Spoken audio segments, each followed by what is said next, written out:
ഒരു നിമിഷം മൗനം ആചരിച്ചുകൊണ്ട് ഈ സമ്മേളനം ആരംഭിക്കും.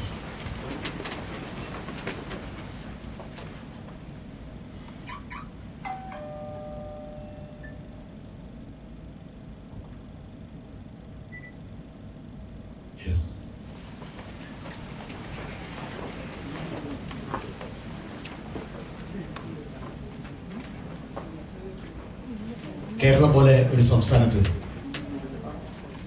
നമുക്കെല്ലാം അറിയാവുന്നതുപോലെ കാർഷിക ഉൽപാദനം തീരെയില്ലാത്ത കേരളത്തിൽ എല്ലാ ആഹാര സാധനങ്ങൾക്കും മലനാടിനെ മാത്രം ആശ്രയിക്കുന്ന കേരളത്തിൽ സുരക്ഷിത ഭക്ഷണം എന്നുള്ളത് ഒരു സ്വപ്നമാണ്.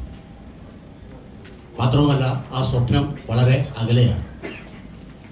ആ സ്വപ്നം സാക്ഷാത്കരിക്കുവാൻ ഈ മേഖലയിൽ പ്രതിബദ്ധതയോടെ പ്രവർത്തിക്കുന്ന വെറ്ററിനറി ഡോക്ടർമാരുടെ പുതിയ കൂട്ടായ്മയ്ക്ക് വലിയ ഉത്തരവാദിത്തങ്ങളുണ്ട്. അതുകൊണ്ട് തന്നെയാണ് KBSA ഇത്തരത്തിലൊരു സെമിനാർ ഇതാദ്യമായി ഇവിടെ സംഘടിപ്പിക്കുന്നത്. ഈ സെമിനാറിനോടനുബന്ധിച്ചുള്ള ലഘു ഉദ്ഘാടന സമ്മേളനമാണ് ഇവിടെ ആരംഭിക്കുന്നത്. ഈ സമ്മേളനത്തിൽ സ്വാഗതം ആശംസിക്കുന്നതിനായി ഗിരിദാസ് PB, ഇന്നത്തെ മുഖ്യ അതിഥി ഫുഡ് സേഫ്റ്റി കമ്മീഷണറുമായ doctor Navjot Khosa IAS madam our,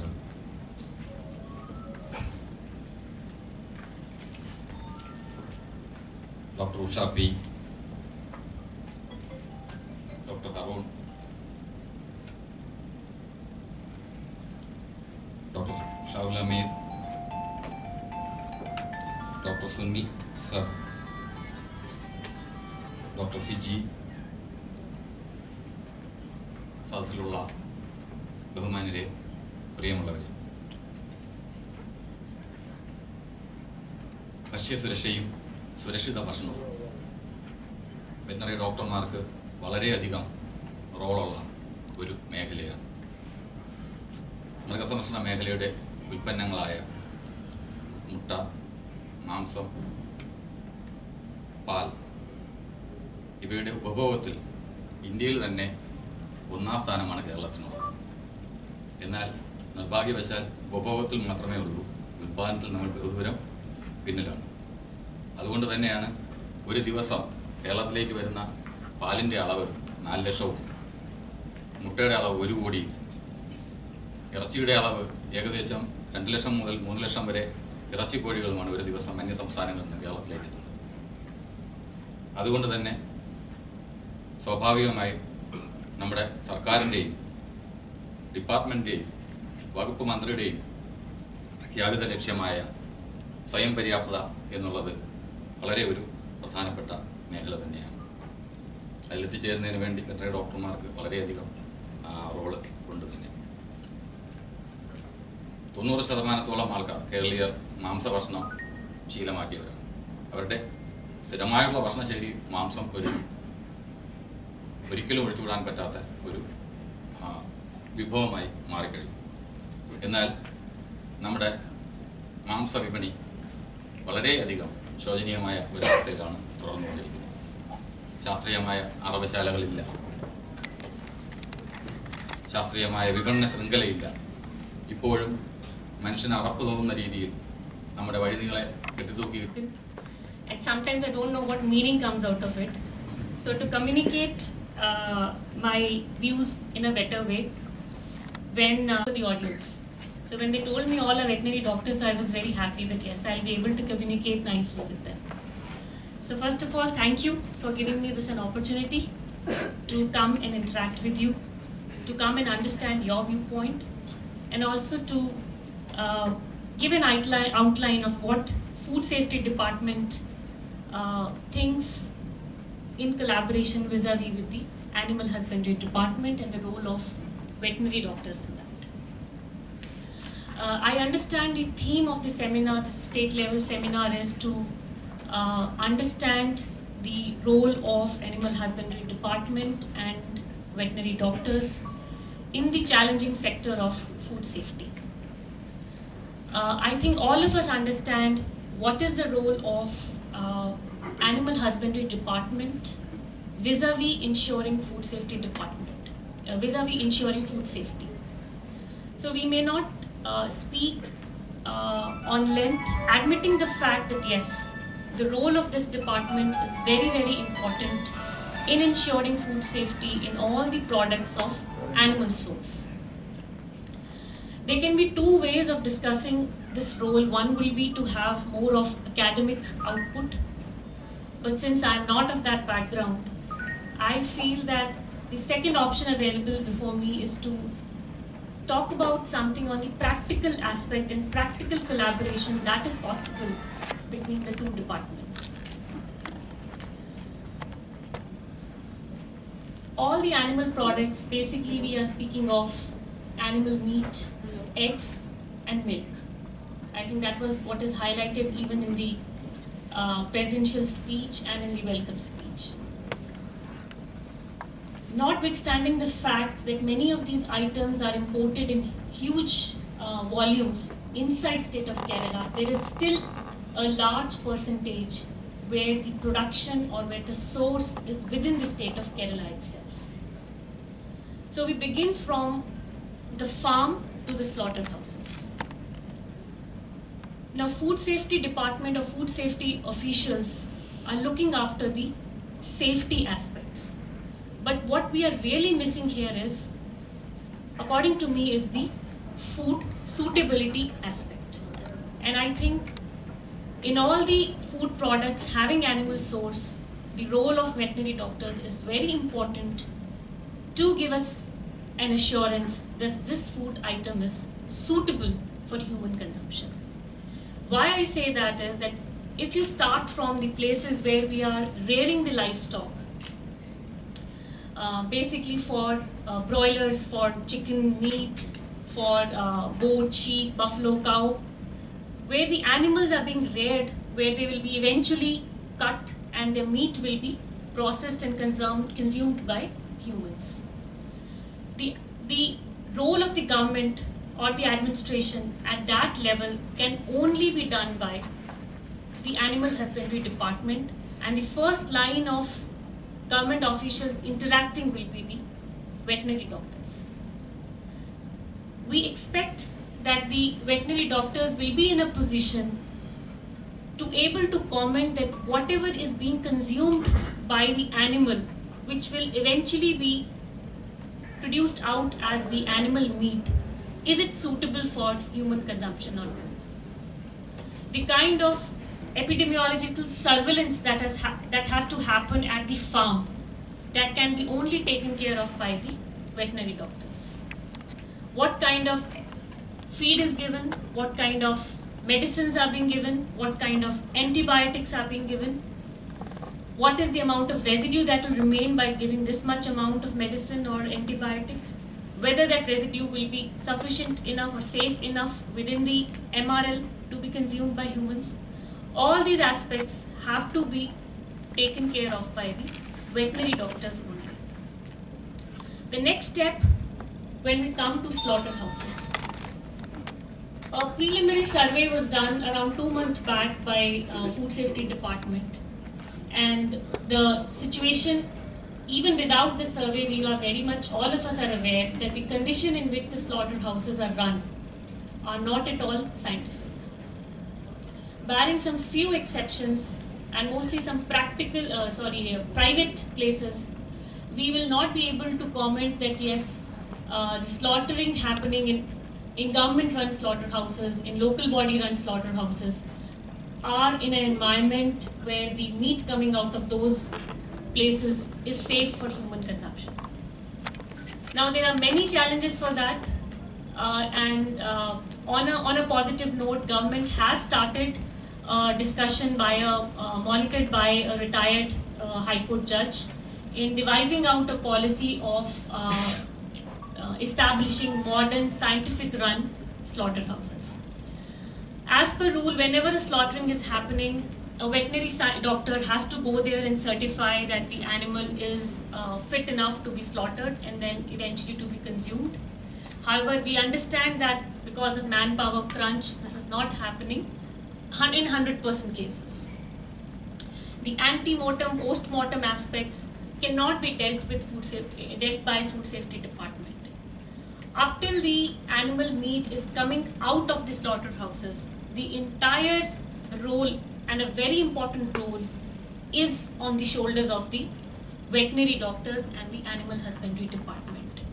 And I hope it is in these two areas that we can work very closely, we can communicate, we can coordinate better to come up with standard protocols of how both departments should intervene constructively in these areas. Thirdly, we come to the aspect of milk. Even in milk, we had done a survey. It was part of a national milk survey. Fortunately, the milk samples taken from Kerala state have not failed. But to some extent, it was done only in chemical parameters. In microbiological parameters, there were certain challenges. We have also formulated some squads, and we visited the dairy farms registered in the state of Kerala, and almost all of them should have a mandatory in-house lab where they should be testing the milk or dairy product coming out of there. Not many of them are having that. Milk again, the issue is what kind of feed is given to the milk producing animals, and what kind of antibiotics or other medicines are given. Again, it has a very strong correlation of the kind of diseases that are being encountered by humans eventually. I understand in Kerala the consumption of milk is lesser as compared to Punjab, from where I come from. Almost all people in their houses, especially in rural areas, will have their own livestock. And I have myself seen example when people who rear these livestock for commercial selling of milk, they do engage in activities of giving injections for increasing the milk production capacity of the animal.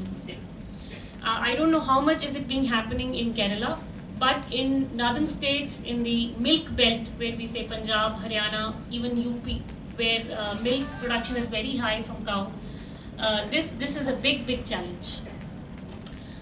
The last aspect is we talk of and it's a common knowledge that the kind of meat that we are getting outside is having antibiotic residue and also residue of growth hormones that are given, especially in broilers and chicken, so that we get a better size of the meat.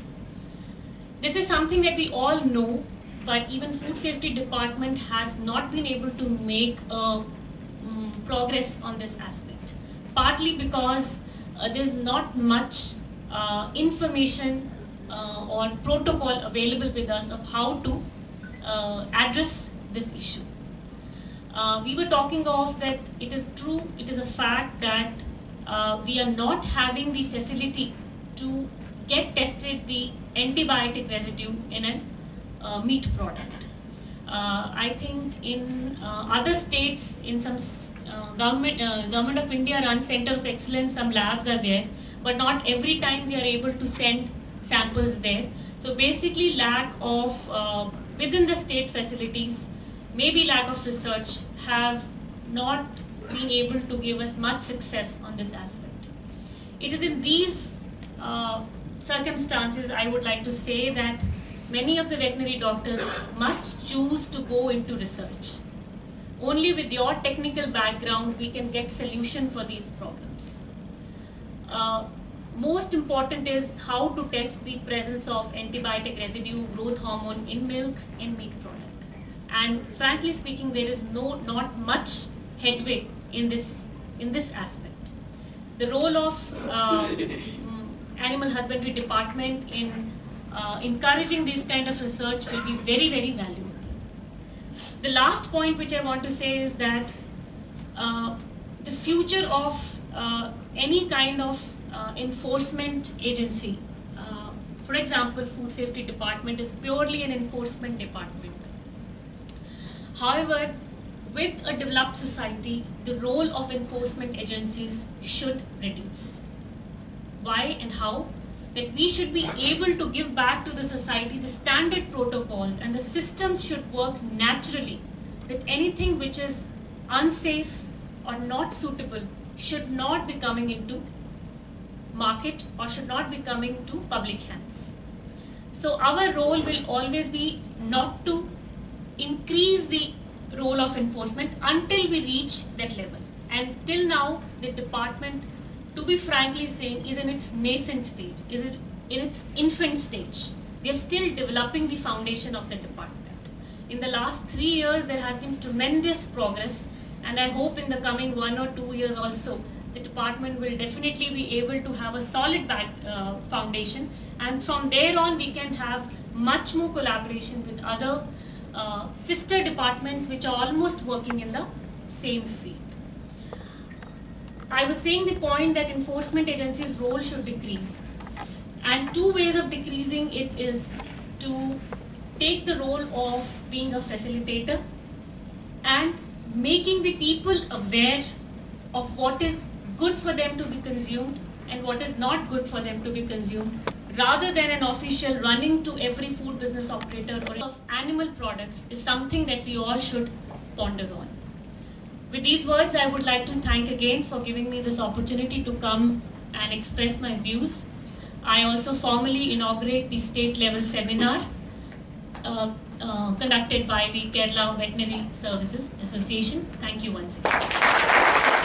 Inspect ചെയ്യുന്ന officer അറിഞ്ഞിരിക്കണം. അതിനുള്ള ഒരു സംവിധാനം ഇന്ന് നമ്മുടെ കേരളത്തിലില്ല. എല്ലാം ചിക്കനാണ്.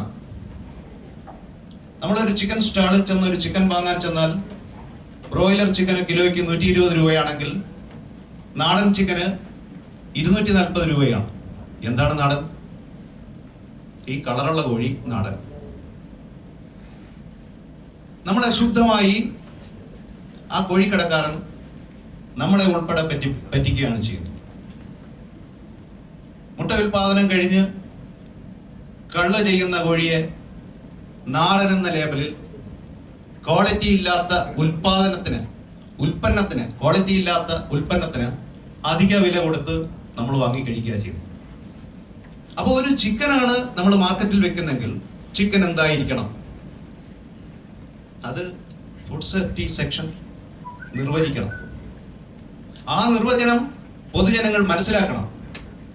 അപ്പോഴാണ് ഒരു ഉപഭോക്താവ് ചെന്നിട്ട് ഈ നിർവചനത്തിലുള്ള ഒരു ഉൽപ്പന്നമാണ് എനിക്ക് വേണ്ടത് എന്ന് പറയാൻ കഴിയും.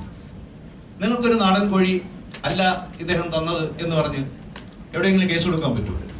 ഇല്ല. കാര്യം ഇതിനൊരു നിർവചനമില്ല.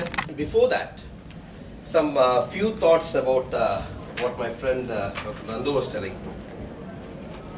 That is with regard to the laboratory setup. Now, with regard to the laboratory setup, which comes at a much later stage, that is my impression. But still, as far as the livestock sector is concerned, we need to have some laboratories recognized. And recognition comes from the Food Safety Authority, and probably they need NABL accreditation for the laboratories. So getting the laboratory NABL accredited will be the first priority. And we in the veterinary university, we have got certain labs NABL accredited, 3 laboratories at Manuti and 3 laboratories at Kukod. That specifically, like with regard to food safety, we have got the 2 VPH labs accredited. But initially we have got the accreditation for testing water samples.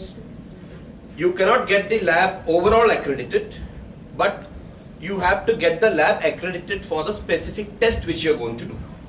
So for each test you will have to get the accreditation. So that is it. So you could very well get the CDIO, one of the labs accredited for say specific test, maybe antibiotic testing or something like that. Any of these. So that is one of the issues. Now with regard to another point which he has made is with regard to consumer preferences, which even our Food Safety Commissioner was talking about. You know, in one of the last presentations which he made, incidentally again that was at Trivandrum. If I remember right, that was at where was that? That Karakutam Saj. I had asked the audience whether the people will like to tell you what food you need to consume.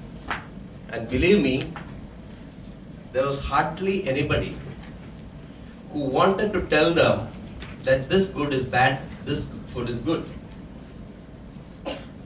But given the scenario, take it from me, all the European countries, because this is happening because you have umpteen different types of foods in the market. You go to a supermarket, you have food which is produced in Australia, New Zealand, Switzerland, where not? Do you know what is the quality of the products which is there at the shelf of the supermarket? Absolutely not. So what the UK government is telling is, they have a dossier which says, of the foods available in the market, such are good for health, such are bad for health. This is a dossier which has been brought out by the UK government. But unfortunately, we don't have that. But again, you know, the medical association is coming up with certain junk foods criteria, things like that. So this is another area which we need to think about. This was just a offhand reference which I made because Dr. Nandu was talking about it. Yeah, please. You know, the livestock sector is going to improve like leaps and bounds, basically because of the rise in human population. And when the human population is going to increase this way, one of the important things which we need to take care of is, with regard to the food for human consumption, feed for animals. There's going to be a terrific competition, whether you want food or feed. So when you take the Kerala context, ഇപ്പോഴത്തെ സംസ്ഥാന കമ്മിറ്റിയിലുള്ള ഒരാൾ ഞങ്ങൾ ഒരു യാത്ര പോകുമ്പോൾ എന്നോട് പറഞ്ഞു, നിങ്ങളെ KVS നിങ്ങൾ വളർത്തുന്നില്ല, പക്ഷെ വളർന്നുകൊണ്ടിരിക്കുകയാണ്. അവർ പറഞ്ഞ വാക്കുകളാണ്. ഇവിടെ ഒരുപാട് വർഷം സംസ്ഥാന നേതൃത്വത്തിലുള്ള ഒരാൾ എന്നോട് പറഞ്ഞാണ്, നിങ്ങൾ വളർത്തുന്നില്ല, പക്ഷെ അത് വളർന്നുകൊണ്ടേയിരിക്കുന്നു. കാരണം എന്താ പറയാ, മനസ്സമാധാനമില്ലാത്ത വെറ്ററിനറിയൻസ് താൻ കൂട്ടം കൂട്ടമായിട്ട് നമ്മളടുത്തേക്ക് വന്നുകൊണ്ടിരിക്കുകയാണ്. ഇപ്പൊ കോഴിക്കോട് ഞങ്ങളൊരു വലിയ പ്രചരണ പരിപാടിയോ അല്ലെങ്കിൽ അവരുമായിട്ടൊരു തർക്കത്തിനൊന്നും പോയിട്ടില്ല. പക്ഷേ മന്ത്രി കോൺഫറൻസ് നടത്തുന്നതൊക്കെ ഞങ്ങൾ പറഞ്ഞു, അസോസിയേഷന്റെ പേരിൽ വേണ്ട, ഒഫീഷ്യലായിട്ട് നടത്തിയാൽ മതി. അപ്പൊ അത് കുറച്ചു കാലമായിട്ട് അങ്ങനെയാണ് പോകുന്നത്. അല്ലാണ്ട് നമ്മളൊരു ആക്റ്റീവ് ക്യാമ്പയിനിങ്ങിനൊന്നും ഞങ്ങൾ ഇറങ്ങിയിട്ടില്ല. പക്ഷെ നല്ല ഒരുപാട് പേര് മുമ്പോട്ട് വരുന്നുണ്ട്. എസ്പെഷ്യലി സീനിയേഴ്സ് ഒരു 90% ഇതിൽ മെമ്പർമാരായി കഴിഞ്ഞു. ഇതിന്റെ ഒരുപാട് കാര്യങ്ങൾ നമ്മൾ ഇപ്പൊ ഇവിടെ പറഞ്ഞു, ചെയ്തു കഴിഞ്ഞു. ഇനിയും നമ്മൾ ഒരുപാട് കാര്യങ്ങൾ ചെയ്യാനുണ്ട്, എസ്പെഷ്യലി സർവീസുമായിട്ട് ബന്ധപ്പെട്ട കാര്യം. ഒരു ചെറിയ കാര്യം ഞാൻ സംസ്ഥാന നേതൃത്വത്തെ അറിയിക്കാൻ ആഗ്രഹിക്കുകയാണ്. നമ്മളൊക്കെ ഫൈനാൻഷ്യൽ പവേഴ്സ്, എസ്പെഷ്യലി ഞാൻ ഫാമിലിയുടെ ഉദ്ദേശിച്ചാണ്, വളരെ കുറവാണ്. നമ്മുടെ സ്കീമൊക്കെ ഇംപ്ലിമെന്റ് ചെയ്ത് ഇത് കഴിഞ്ഞിട്ട് റാറ്റിഫിക്കേഷന് വേണ്ടി ഡയറക്ടറേറ്റ് അയക്കാനാണ് പറയുന്നത്. 2000 രൂപ, ADയുടെ 2000 രൂപ, 2500 രൂപയാണ് എൻ്റെ ഫൈനാൻഷ്യൽ പവർ. പക്ഷെ 8 ലക്ഷം 10 ലക്ഷം ഇപ്പൊ കഴിഞ്ഞ വർഷം ഞാൻ ചെലവാക്കിയത് 1,30,00,000 രൂപയാണ്. അപ്പൊ ഇതൊക്കെ റാറ്റിഫിക്കേഷന് വേണ്ടി തിരിച്ചങ്ങോട്ട് അയക്കാനാണ് പറയുന്നത്. ആദ്യം നമ്മളെ കൊണ്ട് തെറ്റ് ചെയ്യുകയും ഒരു മാപ്പ് അപേക്ഷിക്കുകയും ചെയ്യാൻ പറയുന്ന പോലെ. ഒന്നുകിലും നമ്മൾ തീരുമാനം എടുക്കേണ്ടത്, ഫൈനാൻഷ്യൽ പവർ നമുക്ക് തന്നിട്ടില്ലേ, നമ്മളെ കൊണ്ട് ഫൈനാൻഷ്യൽ പവറിൽ കൂടുതലുള്ള കാര്യം നമ്മളെ കൊണ്ട് ചെയ്യിക്കരുത്. അല്ല, ഫൈനാൻഷ്യൽ പവർ നമുക്ക് തരണം, അല്ലെങ്കിൽ ഈ ഒരു പവർ എന്നുള്ള ഇത് എടുത്തു കളയണം. ഗവൺമെന്റ് അപ്രൂവ് ചെയ്ത്, സ്കീം അപ്രൂവ് ചെയ്ത്, അഡ്മിനിസ്ട്രേറ്റീവ് സാങ്ഷനും ടെക്നിക്കൽ സാങ്ഷനും ചെന്ന് കഴിഞ്ഞാൽ പിന്നെ ഇനി സർവീസ് സംഘടനയൊക്കെ ആയിരിക്കും. എനിക്ക് തോന്നുന്നത്, ഇത് കാണുമ്പോൾ എനിക്ക് തോന്നുന്നത്, നമുക്ക് രജിസ്ട്രേഷനൊക്കെ അല്ലേ, മൊത്തം വെറ്ററിനറിയൻസിന്റെ രീതിയിൽ രജിസ്ട്രേഷൻ കിട്ടുന്ന രീതിയിലേക്ക് നമ്മൾ എത്രയും പെട്ടെന്ന് മെമ്പർഷിപ്പ് കുറച്ചുകൂടി ക്യാൻവാസ് ചെയ്തിട്ട് പോകണം എന്നാണ്. അല്ലാതെ AD തസ്തികയിലെ ആൾക്കാർ രജിസ്ട്രേഷൻ രീതിയിലൊക്കെ പോയി കഴിഞ്ഞാൽ. ഈ മീറ്റിംഗിൽ ആകെ 20 ആളെ ഞങ്ങൾ വിളിച്ചിരുന്നുള്ളൂ. ഈ മീറ്റിംഗിന് ഇങ്ങനെ ഓർഗനൈസേഷൻ തുടങ്ങാൻ പോകുന്നുണ്ട്, 20 പേര്. അതിൽ 12 ആളും വന്നു. പിന്നെ 4 ആൾക്ക് ആ പർട്ടിക്കുലർ ഡേയിൽ വരാൻ ഒഴിവില്ലാത്തതുകൊണ്ടാണ്. പക്ഷെ നമ്മൾ അന്ന് നേതൃത്വം പറഞ്ഞ പോലെ പ്രത്യേകിച്ച് ആളെ കൂട്ടാൻ ഇതുവരെ നോക്കിയിട്ടില്ല. എല്ലാവരും ഇങ്ങോട്ട് വന്നിട്ടാണ് പറയുന്നത് ഞങ്ങൾ ചേരുന്നത്. പക്ഷെ നേതൃത്വത്തിൻ്റെ ഒരു ഇത് വെച്ച് ഞങ്ങൾ വളരെ സ്ലോ ഡൗൺ ചെയ്തതാണ്. ശരിക്കും റിയലായിട്ട് സംസ്ഥാനം സ്വയം പര്യാപ്തമാകാൻ അവസരങ്ങളുണ്ട്. ധാരാളം ആളുകൾ ഉപജീവന മാർഗമായി സ്വീകരിക്കുന്ന പാൽ, മുട്ട, മാംസം എന്നിവയുടെയും അവയുടെ വിവിധ ഉൽപ്പന്നങ്ങളുടെയും ഉൽപ്പാദനത്തിൽ സുരക്ഷാ മാനദണ്ഡങ്ങൾ പാലിക്കേണ്ടത് പൊതുജനാരോഗ്യത്തിന് അനിവാര്യമാണ്. ഈ മേഖലയിൽ രോഗശമനത്തിനായി ഉപയോഗിക്കുന്ന ആന്റിബയോട്ടിക്കുകളുടെ ആധിക്യം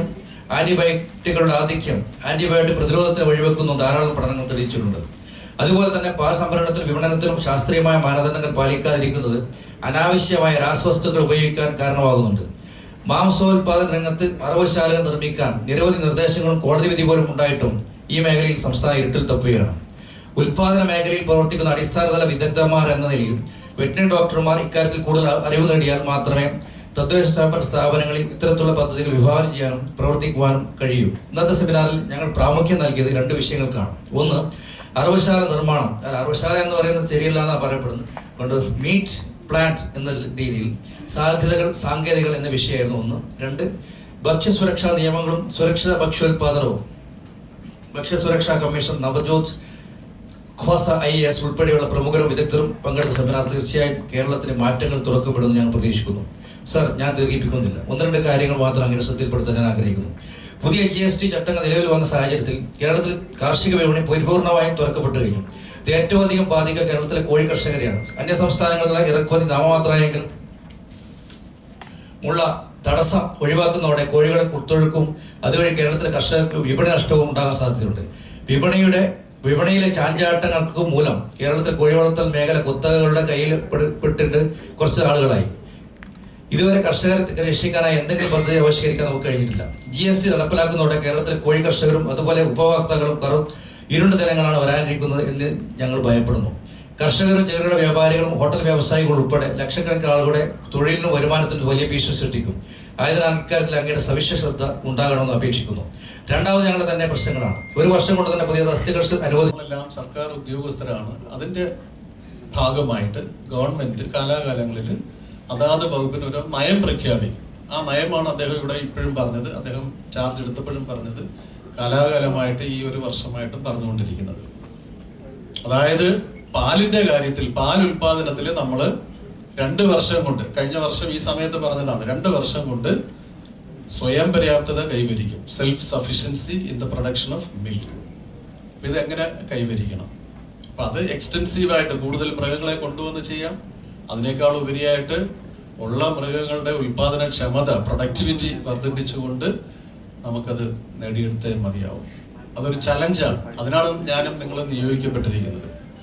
അപ്പോൾ അതിന് ഉതകുന്ന രീതിയിലുള്ള പ്രവർത്തനങ്ങൾ, അത് ലോക്കൽ സെൽഫ് ഗവൺമെന്റുമായിട്ട് ബന്ധപ്പെട്ടുള്ള കാര്യങ്ങൾ, ഡിപ്പാർട്ട്മെന്റിന്റെ പല സ്കീമുകളുണ്ട്, സെൻട്രലി സ്പോൺസേഡ് സ്കീംസ് ഉണ്ട്. ഇതൊക്കെ സമന്വയിപ്പിച്ചുകൊണ്ട് നമ്മൾ ഓരോരുത്തരിലും നിക്ഷിപ്തമായിട്ടുള്ള ആ കർത്തവ്യം, നമ്മുടെ ബഹുമാനപ്പെട്ട മുഖ്യമന്ത്രിയും ഇതുമായിട്ട് നമ്മുടെ വകുപ്പുമായിട്ട് ബന്ധപ്പെട്ട ചടങ്ങിലും പറഞ്ഞു, ഇതിൽ 2 വർഷത്തിനുള്ളിൽ, അതായത് അടുത്ത വർഷം മെയ് മാസം അവസാനിക്കുമ്പോൾ നമുക്ക് സ്വയം പര്യാപ്തത കൈവരിക്കാനായിട്ട് സാധിക്കണം. നമ്മുടെ മന്ത്രി പറഞ്ഞത് 3 കാര്യത്തിലുമാണ്. ഞാൻ പറയാം 3 നടക്കത്തില്ല. പാലിന്റെ കാര്യം ഉറപ്പായിട്ട് പറയാം, ബാക്കിയുള്ളത് നമുക്ക് പതുക്കെ സ്വയം പര്യാപ്തത, അതായത് പാല്, മുട്ട, മാംസത്തിലും സ്വയം പര്യാപ്തത കൈവരിക്കണമെന്നാണ് ഉദ്ദേശിച്ചത്. പക്ഷെ 3ഉം ടു ആംബിഷ്യസ്. നമുക്ക് നേടാൻ പറ്റുന്നതേ നമുക്ക് ഒരു ലക്ഷ്യമായിട്ട് വെക്കാൻ പറ്റുള്ളൂ. അപ്പൊ അതുകൊണ്ട് തൽക്കാലത്തേക്ക് നമ്മൾ പാല് 1 വർഷം, ഈ വരുന്ന 1 വർഷം എന്ന് വെച്ചാൽ മറ്റു 2ഉം ഒട്ടും നമ്മൾ പരിഗണിക്കേണ്ട എന്നുള്ളതല്ല, സ്വയം പര്യാപ്തത കൈവരിക്കാൻ വേണ്ടി നമ്മൾ പാലിന്റെ കാര്യത്തിൽ കൂടുതൽ ശ്രദ്ധിച്ചുകൊണ്ട് അതെന്ത് രീതിയിലായാലും ശരി, ഓരോ ഗ്രാമത്തിലും ഓരോ ബ്ലോക്കിലും ഓരോ ജില്ലയിലും നമുക്ക് സ്വയം പര്യാപ്തത കൈവരിക്കാൻ പറ്റില്ല. ഈ സ്റ്റേറ്റിൽ മൊത്തത്തിൽ തന്നെ നമുക്ക് ആ സ്വയം പര്യാപ്തത കൈവരിക്കാനായിട്ട് സാധിക്കും. അപ്പൊ അങ്ങനെയുള്ള പ്രവർത്തനങ്ങൾക്ക് നേതൃത്വം കൊടുക്കുവാനും ലോക്കൽ സെൽഫ് ഗവൺമെന്റിന്റെ ജനപ്രതിനിധികൾക്ക് അത് സംബന്ധിച്ചിട്ടുള്ള അറിവ് നൽകുന്നതിനും അവർക്ക് വേണ്ടുന്ന മാർഗനിർദ്ദേശം നൽകുന്നതിനും അവരുമായിട്ട് ചേർന്ന് അവരുടെ പദ്ധതികൾ നടപ്പിലാക്കുന്നതിനും ഒക്കെ നിങ്ങളുടെ ക്രിയാത്മകമായിട്ടുള്ള പ്രവർത്തനം ഞാൻ അഭ്യർത്ഥിക്കുകയാണ്. അതിലൂടെ നമുക്ക് നമ്മളുടെ ഡിപ്പാർട്ട്മെന്റിന്റെയും സെൻട്രലി സ്പോൺസേഡ് സ്കീംസിന്റെയും LSGD വഴിയുമുള്ള സ്കീമുകളിലൂടെ നമുക്ക് ഈ ലക്ഷ്യം നേടിയെടുക്കാനായിട്ട് സാധിക്കും. പിന്നെ ഇവിടെ നിങ്ങൾ പറഞ്ഞതുപോലെ നിങ്ങൾ തീർച്ചയായിട്ടും as professionals you are not second to none. അപ്പം മെഡിക്കൽ പ്രൊഫഷനിലുള്ള മറ്റുള്ളവർക്ക് കിട്ടുന്ന സേവന വേതന വ്യവസ്ഥകൾ നിങ്ങൾക്ക് ലഭിക്കേണ്ടതാണ്. മന്ത്രി പറഞ്ഞ അതേ കാര്യം തന്നെയാണ് എനിക്ക് പറയാനുള്ളത്. ഈ തുല്യത, സേവന വേതന തുല്യത നേടിയെടുക്കുന്നതിന് വേണ്ടി നിങ്ങളോടൊപ്പം അറിയിക്കുകയാണ്. കൂടുതൽ ഈ അവസരത്തിൽ ഞാൻ സംസാരിക്കുന്നില്ല. ഇതുപോലുള്ള വേദികൾ ലഭിക്കുമ്പോൾ നമുക്ക് കൂടുതൽ കാര്യങ്ങൾ ഡിസ്കസ് ചെയ്യാം. ഇത് നമ്മളുടെ കർത്തവ്യം നമ്മൾ മറക്കരുത്. അതുപോലെ വേറൊരു കാര്യം എനിക്ക് പറയാനായിട്ടുള്ളത്, ഒരു കുറച്ചുകൂടെ എല്ലായിടത്തും അങ്ങനെ അല്ല, ചിലയിടത്തെങ്കിലും നമുക്ക് കുറച്ചുകൂടെ ഈ പങ്ക്ച്വാലിറ്റി, പലയിടത്തും സമയത്തിന് ആളുകൾ വരുന്നില്ല, സമയത്തിന് മുമ്പേ നമ്മൾ പോകുന്നു, മൃഗങ്ങളുമായിട്ട് നമ്മുടെ പല ഹോസ്പിറ്റലിൽ വരുമ്പോഴത്തേക്കും അവിടെ ഡോക്ടർമാരില്ല, ഒരു സമയത്തിന് വരുന്നില്ല, ചിലരൊക്കെ നേരത്തെ പോകും. ഇങ്ങനെയൊക്കെയുള്ള ഒരുപാട് പരാതികളൊക്കെ ഞങ്ങളൊക്കെ ആ ഒരു ഗൗരവത്തിലൊന്നും എടുത്ത് അത് അങ്ങനെ പോകാത്തത് കൊണ്ടാണ്. അപ്പം അതൊക്കെ പ്രത്യേകം ശ്രദ്ധിക്കുക. ബഹുമാനപ്പെട്ട മന്ത്രി പറഞ്ഞതുപോലെ വളരെ ഒരു സെൻസിറ്റീവായിട്ടുള്ള ഒരു കാര്യമാണ് നമ്മുടെ ഡിസ്പെൻസറീസ്, നമ്മുടെ ഹോസ്പിറ്റൽസ്. അവിടെയൊക്കെ പാവപ്പെട്ട കർഷകരാണ് വരുന്നത്. അവർക്ക് പരാതിയില്ലാത്ത തരത്തിൽ മികച്ച സേവനങ്ങൾ കൊടുക്കുവാനായിട്ട് അതിലൂടെ സംതൃപ്തമായിട്ടുള്ള ഒരു ജനത, ഈ വകുപ്പിനെ പറ്റി നല്ലത് പറയുന്ന ഒരു ജനവിഭാഗം, ലൈഫ് സ്റ്റോക്ക് ഫാമേഴ്സ് നമുക്കുണ്ടാകാനായിട്ട് കഴിയണം. പിന്നെ അതുപോലെ ഇന്ന് നിങ്ങളെയൊക്കെ പ്രതിനിധീകരിച്ച് ഡൽഹിയിൽ കേന്ദ്ര യൂണിയൻ സെക്രട്ടറി നടത്തുന്ന മീറ്റിങ്ങിൽ പോകുമ്പം ലജ്ജിതനായിട്ടാണ് ഞങ്ങൾ വരാറുള്ളത്. കാരണം നമ്മുടെ ഒരു സ്റ്റാറ്റിസ്റ്റിക്സും കേന്ദ്ര ഗവൺമെന്റില്ല. ഓരോ സ്റ്റേറ്റിനും ഉള്ള അലൊക്കേഷൻ അവർ കൊടുക്കുന്നത് എത്ര കാറ്റൽ പോപ്പുലേഷൻ ഉണ്ട്, എത്ര ലൈഫ് സ്റ്റോക്ക് ഫാമേഴ്സ് ഉണ്ടെന്നുള്ളതൊക്കെ വെച്ചിട്ടാണ്. പക്ഷെ ഇതിന്റെ ഒരു വിവരവും ഓൺലൈനായിട്ട് കേന്ദ്ര ഗവൺമെന്റിന് ലഭിക്കുന്നില്ല. ഓരോ പ്രാവശ്യവും ഞാൻ പോയിട്ട് ഇപ്പൊ ശരിയാക്കാമെന്ന് പറഞ്ഞിട്ട് വരും. ഒരിക്കലും ഇന്ന് വരെ അത് ശരിയായ രീതിയിൽ ശരിയായിട്ടില്ല. തീർച്ചയായിട്ടും നമ്മളുടെ സോഫ്റ്റ്വെയറിലൂടെ ഇപ്പൊ ഒന്ന് ക്ലച്ച് പിടിച്ച് വരുന്നുണ്ട്. ആ ഒരു ടെമ്പോ നഷ്ടപ്പെടുത്താതെ നമ്മുടെ ഈ ഫാം രജിസ്ട്രേഷനും അതാണെങ്കിൽ AI നടത്തുന്നതിന്റെ ആ ഡീറ്റെയിൽസ് അപ്പം തന്നെ നമുക്ക് ഓൺലൈനിലൂടെ കൂടെ നമുക്കത് എൻ്റർ ചെയ്യാനായിട്ട് സാധിക്കണം. അതിന് വേണ്ടുന്ന ടാബ് എല്ലാം ഇവിടെ വിതരണം ചെയ്ത് എല്ലായിടത്തും എത്തിക്കാണുമെന്നാണ് ഞാൻ പ്രതീക്ഷിക്കുന്നത്. ഇനിയും വിതരണം ചെയ്യാതെ എവിടെയെങ്കിലും ഇരിക്കുന്നുണ്ടെങ്കിൽ അത് തീർച്ചയായിട്ടും അതൊക്കെ ലൈഫ് സ്റ്റോക്ക് ഇൻസ്പെക്ടേഴ്സിന്റെ കൈവശം എത്തുന്നതിനുള്ള നടപടികൾ സത്വരമായിട്ട് എടുക്കണമെന്ന് അഭ്യർത്ഥിക്കുകയാണ്. നിങ്ങളുടെ ഈ സമ്മേളനത്തിന് എല്ലാവിധ ഭാവങ്ങളും നേർന്നുകൊണ്ട് എൻ്റെ വാക്കുകൾ ചുരുക്കുന്നു. നന്ദി, നമസ്കാരം. ആശംസകൾ അർപ്പിച്ച് സംസാരിക്കുന്നു സംസ്ഥാന മൃഗസംരക്ഷണ വകുപ്പ് മേധാവി doctor NL Sasi. Kerala veterinary service അസോസിയേഷൻ്റെ ഒരു വർഷം തികയുന്ന ഈ സമയം നിങ്ങളോടൊപ്പം കൂടുവാൻ കഴിഞ്ഞതൊരു ഭാഗ്യമായി ഞാൻ കാണുന്നു.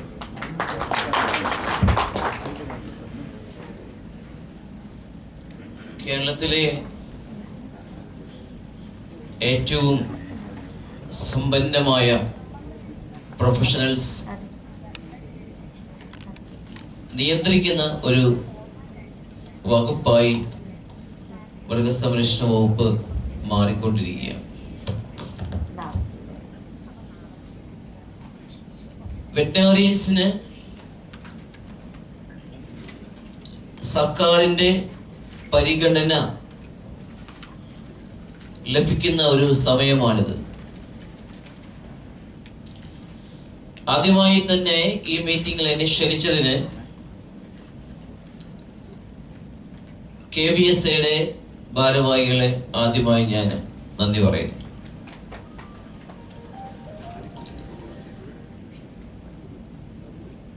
കഴിഞ്ഞ 10-15 വർഷമായി മൃഗസംരക്ഷണ വകുപ്പില് നടന്നിട്ടുള്ള കാര്യങ്ങളെ കുറിച്ച് വിശദമായ അറിവ് നിങ്ങൾക്കെല്ലാവർക്കും ഉണ്ടായതിൻ്റെ ഫലമായിരിക്കാം, അല്ലെങ്കിൽ മൃഗസംരക്ഷണ വകുപ്പിന്റെ തലപ്പത്ത് മൃഗസംരക്ഷണ വകുപ്പിന്റെ ഒരു സ്ഥിരമായ ഡയറക്ടർ വേണം എന്ന 15 വർഷക്കാലത്തെ മൃഗസംരക്ഷണ വകുപ്പിൽ ജോലി ചെയ്യുന്ന ഉദ്യോഗസ്ഥന്മാരുടെ ഒക്കെ ആഗ്രഹം ആയിരിക്കാം. അല്ലെങ്കിൽ മൃഗസംരക്ഷണ മേഖലയിൽ നടന്നുകൊണ്ടിരിക്കുന്ന മൃഗസംരക്ഷണ മേഖലയിൽ പ്രവർത്തിക്കുന്ന വെറ്റിനറി ഡോക്ടർമാർക്ക് സപ്പോർട്ടില്ലാത്ത, സഹായമില്ലാത്ത, സഹകരണമില്ലാത്ത, വളർച്ചയില്ലാത്ത, വളർച്ച വേണ്ട സമയത്ത് അത്തരം കാര്യങ്ങൾ വേണമെന്ന ചിന്തയായിരിക്കാം ഒരുപക്ഷെ ഇതുപോലെയുള്ള സംഘടനകൾ ഉയർന്നു വരുന്നത്. തികച്ചും ഒരു പറ്റം വ്യക്തികളുടെ കയ്യിൽ അകപ്പെട്ട അവരുടെ ചാഞ്ചാട്ടത്തിന് തുള്ളിച്ചാടുന്ന ഒരു വിഭാഗമായി മൃഗസംരക്ഷണ വകുപ്പിലെ വെറ്റിനറി ഡോക്ടർമാര് മാറി വരുന്ന ഒരു സാഹചര്യത്തിലാകാം ചിലപ്പോ ഇതുപോലെ പ്രബുദ്ധരായ കേരളത്തിലെ മൃഗസംരക്ഷണ വകുപ്പിലെ ഉദ്യോഗസ്ഥന്മാരുടെ ഒത്തുചേരൽ വേണ്ടി വന്നത് എന്ന് ഞാൻ കരുതുന്നു. ഇവിടെ നമുക്കൊരു സംസ്കാരം വേണം. വളർച്ചയുടെ സംസ്കാരം, സഹോദരത്തിന്റെ സംസ്കാരം, സൗഹാർദ്ദത്തിന്റെ സംസ്കാരം, വികസനത്തിന്റെ സംസ്കാരം. ഇതിനെല്ലാം ഘടകവിരുദ്ധമായ ചുറ്റുപാടുകളിലേക്ക് നമ്മൾ നയിക്കുമ്പോഴാണ് നമ്മൾ യഥാർത്ഥ വഴി തിരഞ്ഞെടുക്കേണ്ടി വരികയും യഥാർത്ഥ വഴിയിലേക്ക് പോകേണ്ടത് ആവശ്യമാണെന്നുള്ള തിരിച്ചറിവ് വരികയും അങ്ങനെ നമ്മളുടെ ഇടയിൽ നിന്ന് നമ്മളെ നയിക്കുവാനായിട്ട് ഒരാള് ഉയർത്തെഴുന്നേറ്റ് വരികയും ചെയ്യും. അങ്ങനെ ഒരാളല്ല, കേരളത്തിന്റെ വിവിധ ജില്ലകളിൽ നിന്ന് വന്ന 200ഓളം വെറ്റിനറി ഡോക്ടർമാരാണ് മൃഗസംരക്ഷണ മേഖലയിലെ പുതിയ പ്രശ്നങ്ങൾ പരിഹരിക്കുന്നതിന്, പുതിയ പന്ഥാവുകൾ വെട്ടിപ്പിടിക്കുന്നതിന് ഒത്തുചേർന്നിരിക്കുന്നു. അതിനാദ്യമായി തന്നെ ഞാൻ നിങ്ങൾ എല്ലാവരെയും അഭിനന്ദിക്കുകയാണ്, അനുമോദിക്കുകയാണ്. വളരെ സന്തോഷമുണ്ട്. കാരണം ഇങ്ങനത്തെ ഒരു ഗ്രൂപ്പിനെ അഭിസംബോധന ചെയ്യാൻ കഴിയുന്നതിൽ. പണ്ടിങ്ങനെ ആയിരുന്നില്ലല്ലോ. എല്ലാ സംഘടനകളെയും തെറി വിളിക്കുക, പിതൃശൂന്യനായ മന്ത്രി എന്നാണ് തുടങ്ങുന്നത്. അത്തരത്തിലുള്ള വൃത്തികേടുകൾ പറഞ്ഞ് പഠിപ്പിക്കുകയും അതാണ് നമ്മൾ പറയേണ്ടതെന്ന് നമ്മളെ തെറ്റിദ്ധരിപ്പിക്കുകയും നമ്മളത് തെറ്റിദ്ധരിച്ചുകൊണ്ട് പറയുകയും പറഞ്ഞു തുടങ്ങുകയും അങ്ങനെ നിരന്തരം പാടുകയും ചെയ്യുന്ന ഒരു കാലഘട്ടത്തിൽ നിന്ന് വ്യത്യസ്തമായിട്ട് നമ്മൾ അങ്ങനെയല്ല സംസാരിക്കേണ്ടത്. നമ്മൾ ഇവരുമായിട്ട് സഹകരിച്ചാണ് പോകേണ്ടത്. നമ്മളെ കൂടെയുള്ളവരായിട്ട് ഒപ്പം കൊണ്ടുപോകണം. അത്തരത്തിലുള്ള ഒരു ചിന്തയാണ് ഇത്തരത്തിലുള്ള ഒരു സംഘടനയ്ക്ക് ജന്മം നൽകിയത്. അപ്പൊ നമ്മൾ ഒന്നിച്ചു നിന്നാൽ എന്തൊക്കെ കാര്യങ്ങൾ നേടാൻ കഴിയും എന്നുള്ള ഒരു ചിത്രം കഴിഞ്ഞ ഒരു വർഷക്കാലം കൊണ്ട് മാത്രമായിട്ട് നമുക്ക് നോക്കിയാൽ അറിയാൻ പറ്റും. മൃഗസംരക്ഷണ വകുപ്പിൽ ജോലി എടുക്കുന്ന ഒരു വെറ്റിനറി സർജനെ സംബന്ധിച്ചിടത്തോളം അദ്ദേഹത്തിന്റെ സമയബന്ധിതമായിട്ടുള്ള പ്രൊമോഷൻ കൃത്യസമയത്ത് ലഭിക്കുക എന്നുള്ളത് അദ്ദേഹത്തെ സംബന്ധിച്ച് ഏറ്റവും അത്യാവശ്യമുള്ള കാര്യമാണ്. നിങ്ങൾക്കറിയാലോ, 4, 5, 6 മാസം പ്രൊമോഷന്റെ ഫയലുകൾ പെൻഡിങ് ആക്കി എത്രയോ അഡീഷണൽ ഡയറക്ടർമാർ, ജോയിന്റ് ഡയറക്ടർമാർ സർവീസിൽ നിന്ന് വിട്ടുപോയിട്ടുണ്ട്. അവരെ ആഗ്രഹം പൂർണ്ണമാകാതെ 10-30 വർഷം ജോലി ചെയ്തിട്ടാണ് അവസാനം കിട്ടുന്ന ഒരു additional director, joint director post. എത്ര ആളുകൾ നമ്മുടെ വിട്ടുപോയി. അത്തരം സന്ദർഭങ്ങളിലാണ് ഇതുപോലെയുള്ള നിങ്ങളുടെ പൂർണ്ണ സഹകരണം കൊണ്ട് ഒരു വകുപ്പിന് അതിന്റെ ദിശ മാറിപ്പോവാതെ തുടർന്നു പോകാൻ കഴിയുന്ന ഒരു സാഹചര്യം ഉണ്ടാക്കാൻ കഴിയുന്നത്. അത്തരത്തിലുള്ള സാഹചര്യത്തിലാണ് നമ്മളിപ്പോൾ മുന്നോട്ട് പോയിക്കൊണ്ടിരിക്കുന്നത്. ഇവിടെ നമുക്കറിയാം, ഒരു അഡീഷണൽ ഡയറക്ടർ റിട്ടയർ ചെയ്യാനായിട്ട് 6 മാസം, ഒറ്റ മാസം റിട്ടയർ ചെയ്യാനുള്ള സമയത്ത് ആ സർവീസിൽ അദ്ദേഹത്തിന്റെ ഫയൽ 6 മാസം പിടിച്ചു വെച്ച കഥ നമുക്കറിയാം.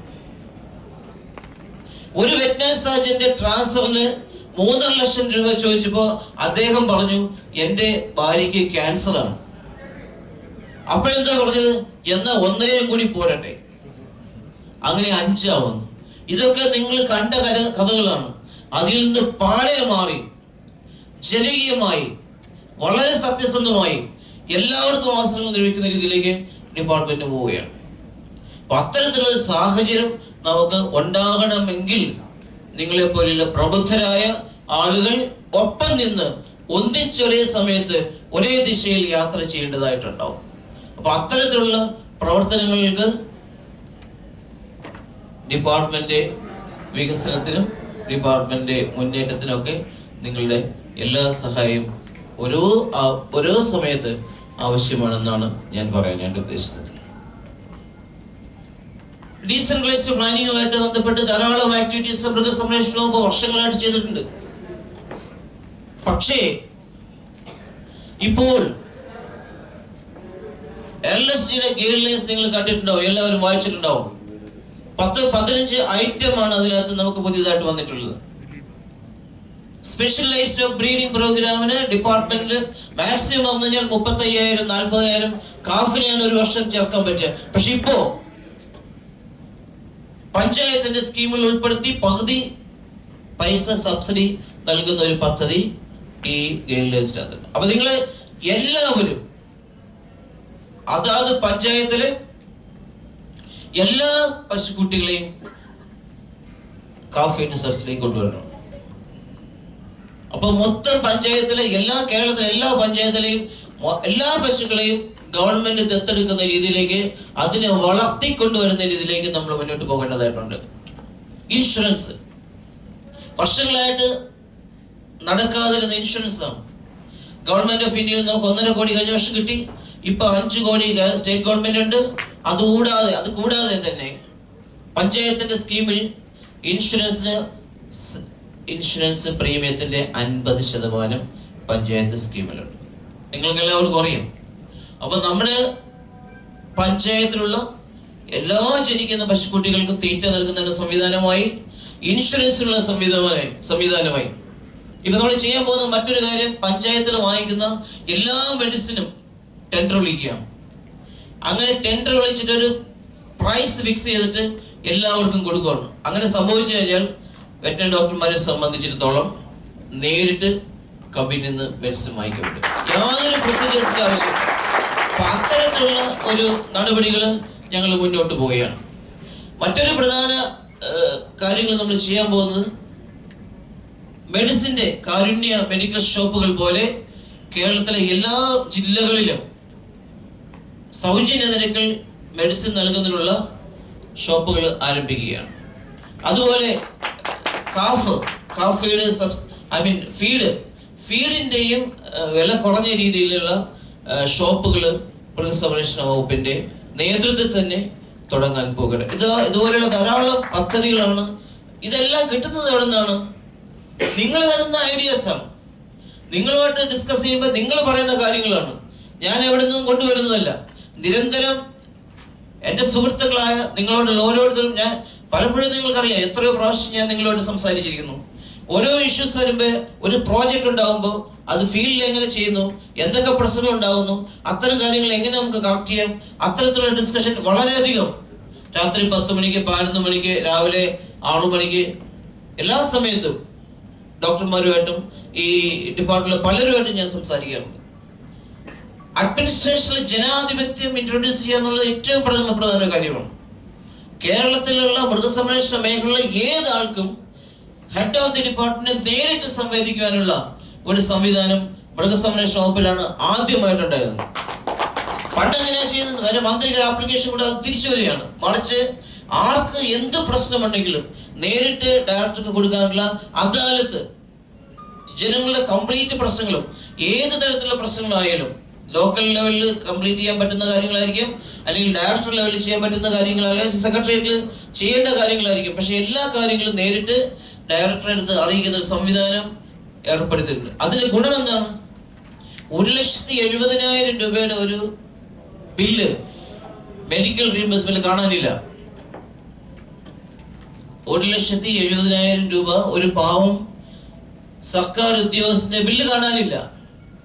ആ ബില്ല് കൈകാര്യം ചെയ്ത് സെക്ഷനുകൾക്ക് സൂപ്രണ്ട് എല്ലാവർക്കും മെമ്മോ കൊടുത്തിരിക്കുകയാണ്. അപ്പൊ ഇതുപോലെയുള്ള കാര്യങ്ങൾ കൃത്യമായിട്ട് നമ്മുടെ ശ്രദ്ധയിൽ കൊണ്ടുവരണമെങ്കിലും ഇത്തരത്തിലുള്ള സമീപനങ്ങൾ ആവശ്യമാണ്. അപ്പൊ എല്ലാവർക്കും എല്ലാ ആനുകൂല്യങ്ങളും ലഭിക്കുന്ന നമ്മുടെ ഡിപ്പാർട്ട്മെന്റിൽ 18ഓളം കാറ്റഗറീസ് ഉണ്ട്. 18 കാറ്റഗറീസിന്റെ സീനിയോറിറ്റി ലിസ്റ്റ് ഫൈനലൈസ് ചെയ്ത് കഴിഞ്ഞു. ഇനി അടുത്ത ഒരു ഡിസംബർ വരെ ആരുടെ പ്രൊമോഷനും ഒരു പ്രശ്നവുമില്ല. കഴിഞ്ഞ 15 വർഷക്കാലമായി ലൈഫ് സ്റ്റോക്ക് ഇൻസ്പെക്ടർമാർ എന്ത് ജോലി പറഞ്ഞാലും അപ്പൊ പറയുന്ന ഒരു കാര്യം ഉണ്ടായിരുന്നു, കഴിഞ്ഞ 15 വർഷക്കാലമായി ഞങ്ങളുടെ പ്രൊമോഷൻ കിട്ടുന്നില്ല, ഞങ്ങളുടെ ആനുകൂല്യങ്ങളും കിട്ടുന്നില്ല, ഞങ്ങൾക്ക് ഒരു ഗുണവും കിട്ടുന്നില്ല ഈ ഡിപ്പാർട്ട്മെന്റ് ജോലി ചെയ്താൽ എന്ന് വെറ്ററിനറി സർജന്മാരെ വിരട്ടുന്ന ഒരു സാഹചര്യം നിലവിലില്ല. 15 വർഷക്കാലമായി മൃഗസംരക്ഷണ വകുപ്പിലെ പ്രൊമോഷൻ കിട്ടാതിരുന്ന എല്ലാ ലൈഫ് സ്റ്റോക്ക് ഇൻസ്പെക്ടർമാർക്കും, ഫീൽഡ് ഓഫീസർമാർക്ക്, അസിസ്റ്റന്റ് ഫീൽഡ് ഓഫീസർമാർക്ക്, ഗ്രേഡ് 1, ഗ്രേഡ് 2 എല്ലാ കാറ്റഗറിയിലുള്ളവർക്ക് കറക്റ്റ് പ്രൊമോഷൻസ് കൊടുത്തു കഴിഞ്ഞു. എന്ന് പറഞ്ഞാൽ നമ്മളൊരു ജോലി പറയുമ്പോൾ മൃഗസംരക്ഷണ വകുപ്പിലെ ഉദ്യോഗസ്ഥന്മാര്, വെറ്ററിനറി ഡോക്ടർമാര് ഒരു ജോലി പറയുമ്പോൾ ഇന്ന കാര്യം കിട്ടിയില്ല എന്ന് പറയാൻ ഇന്ന് അവർക്ക് ഒരു തരത്തിലും കഴിയില്ല. അപ്പൊ അതുകൊണ്ട് മൃഗസംരക്ഷണ മേഖലയിൽ എല്ലാ പ്രവർത്തനങ്ങൾക്കും അവർ സജീവമായി പങ്കെടുക്കേണ്ട സാഹചര്യമാണ്. എന്ന് പറഞ്ഞാൽ സംഘടിതമായി മുന്നേറുന്ന പല കാര്യങ്ങളും അതല്ലാതെ തന്നെ ആളുകൾ പ്രശ്നങ്ങൾ മനസ്സിലാക്കി അത് കൃത്യമായ സമയത്ത് തന്നെ ചെയ്തു തീർക്കുന്ന ഒരു സംവിധാനം മൃഗസംരക്ഷണ വകുപ്പ് ഡയറക്ടറിൽ ഞങ്ങൾ സജ്ജമാക്കിയിട്ടുണ്ട്. പ്രത്യേകിച്ച് ഒരു കാര്യം പറയണ്ട, മൃഗസംരക്ഷണ വകുപ്പ് ഡയറക്ടറിൽ നിങ്ങൾക്ക് ശ്രദ്ധിച്ചാൽ അറിയാം, വളരെ കാര്യക്ഷമതയുള്ള വളരെ എഫിഷ്യന്റ് ആയ ഡോക്ടർമാർ പറ്റമാണ് രാവിലെ 9 മണി മുതൽ 7 മണി വരെ കണ്ടിന്യൂസ് ആയിട്ട് വർക്ക് ചെയ്യുന്നു. അതിന്റെ ഫലമാണ് നിങ്ങൾക്ക് കിട്ടുന്നത്. രാവിലെ ഒരു GPF ആപ്ലിക്കേഷൻ കിട്ടിക്കഴിഞ്ഞാൽ വൈകുന്നേരം പാസ്സാക്കി കൊടുക്കുന്ന സംവിധാനത്തിലേക്ക് ഞങ്ങൾ പോയിക്കൊണ്ടിരിക്കുകയാണ്. അതിന് നമ്മൾ ടെക്നോളജി ഉപയോഗിക്കുന്നുണ്ട്. ഈ ഗവേണൻസ്, നിങ്ങളുടെ ഒരു ആപ്ലിക്കേഷൻ കിട്ടിക്കഴിഞ്ഞാൽ നിങ്ങളുടെ മൊബൈലിൽ നിന്ന് തന്നെ ആ ഫയൽ എവിടെയാണെന്ന് അറിയുന്നുള്ള സംവിധാനം അടുത്ത 1-2 മാസത്തിനുള്ളിൽ വരാൻ പോവുകയാണ്. നിങ്ങളൊരു ഫയലിനെ കുറിച്ച് നിങ്ങൾ വെളിയിൽ നടക്കണ്ട. ഞാൻ എൻ്റെ ഉദ്യോഗസ്ഥന്മാരോട് പറയുന്നത്, മൃഗസംരക്ഷണ വകുപ്പിലെ പാലുൽപാദനം കൂട്ടുന്നതിന് GPF നേരത്തെ കൊടുക്കണം. ഒരു ആപ്ലിക്കേഷൻ വെറ്റർ സർജൻ കൊടുത്തു കഴിഞ്ഞാൽ ഈ ആപ്ലിക്കേഷൻ എവിടെ എത്തി, എങ്ങനെ എത്തി, എന്ത് സംഭവിച്ചു, എന്തായി എന്ന് ഒരു തരത്തിലും ഒരു ഇൻഫർമേഷൻ ഇല്ലാതെ ഡയറക്ടറേറ്റ് ചുറ്റിക്കറങ്ങി നടക്കുന്ന ധാരാളം ഡോക്ടർമാരെ നമ്മൾ കാണാറുണ്ട്. പക്ഷെ ഇപ്പോ അങ്ങനെ ഒരു സംവിധാനമില്ല. ആപ്ലിക്കേഷൻ കൊടുത്താൽ 1-2 ദിവസത്തിനുള്ളിൽ അദ്ദേഹത്തിന്റെ മെയിൽ അഡ്രസ്സിൽ ഇവിടുന്നുള്ള ഉത്തരവിന്റെ കോപ്പി ഇല്ലും. ഇത് നിങ്ങളെ സംബന്ധിച്ച് വളരെ സുഖകരമായി ജോലി ചെയ്യാൻ പറ്റുന്ന സാഹചര്യമാണ്. ഒരു ആപ്ലിക്കേഷൻ കൊടുത്തു, എന്തെങ്കിലും ഡയറക്ടറിയിൽ അയച്ചു, അതൊന്നും ഇനി തെരഞ്ഞു പോകേണ്ട, നിങ്ങളുടെ മൊബൈലിൽ വരും, നിങ്ങളുടെ ഇമെയിലിൽ വരും. അത്തരത്തിലുള്ള ഒരു ചേഞ്ചസ് ആണ് ഡിപ്പാർട്ട്മെന്റിൽ ചെയ്തുകൊണ്ടിരിക്കുന്നത്.